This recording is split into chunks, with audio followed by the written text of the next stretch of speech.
The myth of Sisyphus. Man, one of the most deeply meaningful stories to come out of Greek mythology. And I think that's saying a lot. But this is the weight of what this story actually is all about. Like Sisyphus himself, he is the ultimate rebellion. He is the ego's rebellion against meaningless, right? He gets his punishment from Zeus that confronts eternity with futility. And this becomes, in a lot of ways, a shockingly perfect mirror for human existence in this terms of what chemists would call the absurd. So what he's doing, Sisyphus, is he represents the human compulsion to create meaning in a universe that kind of offers none. And this is not lost on the modern interpretation of how this actually looks. And this is more, so he really represents the working man. We'll cut right to the chase on what this is, and we'll talk about why. And it's because of the way his curse comes down from Zeus. Zeus again represents the royalty class. He's the aristocracy, and he's putting this labor, literally casting labor down on this man, eternal labor.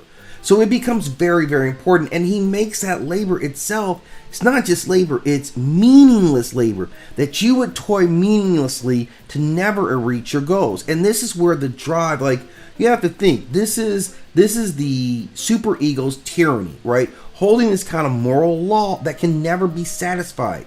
Every time the stone rolls back, it's like this neurotic, endless guilt cycle. This is internal demand for this degree of perfection that guarantees failure. It's built as a symbol of guilt and of repression. It's a punishment disguised as this duty. And so this is very deep rooted, because both for Zeus, man, you talk about the biggest hole in the universe.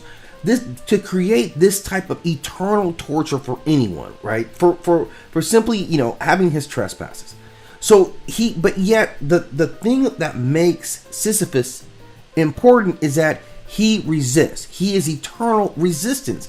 This is what he was meant to be consumed by his task, by the meaningless of it, to strip him of his any type of meaning for his existence. Yet he endures. And that is where he separates, and he becomes a stark contrast to Zeus. Because Zeus sits on his mountain and casts these judgments down, and every moment that Sisyphus survives and goes about his task is a rebellion against that. He will not be minimized. He will not lose his endeavor to succeed, to push forward, despite what anyone has to say about it, right? That is the epitome of what he is at his core. So in psychological terms, we look at him as an aspirational figure, even though at the time, like, the universe was seen as, man, this is really ambivalent. And just remember, we had talked, if you saw the video where I talked about the worship of Crom and how rooted within that, the Sumerian beliefs, is that the universe doesn't care about you. That there are some belief systems that harbor the harshness of reality, and this tale here, Sisyphus, is cementing that. So he becomes every creator, every laborer, everyone who's still grinding against this endless algorithm that we're all trying to satisfy, but we never stop climbing for that or reaching for that recognition. Each video, every painting, every stone project, every time you lay 16 bars down, you're fighting for that upward mobility, despite the chances to tell you we're slim for all of us. So this is the Sisyphus in us. This is the rebel who fights against futility and creates their art anyway, with all the passion, with all the integrity.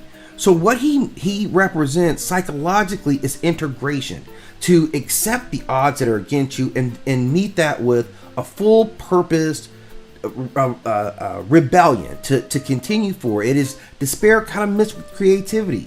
His rock is both his curse and his companion. We have to remember, this is his tool. This is what it represents for him. So his meaning is forged in the act itself. So ultimately, Sisyphus becomes this very profound mirror for the human psyche, sometimes in our working conditions, sometimes in our aspirations and what we want to achieve. Yet we see him go about the absurdity of his task, the absolute ridiculous nature of what he is forced to do, yet smiling, yet being rebellious, and showing us he is standing against the wrath of the god himself, the ultimate king, and still staying defiant. And that is a significant message.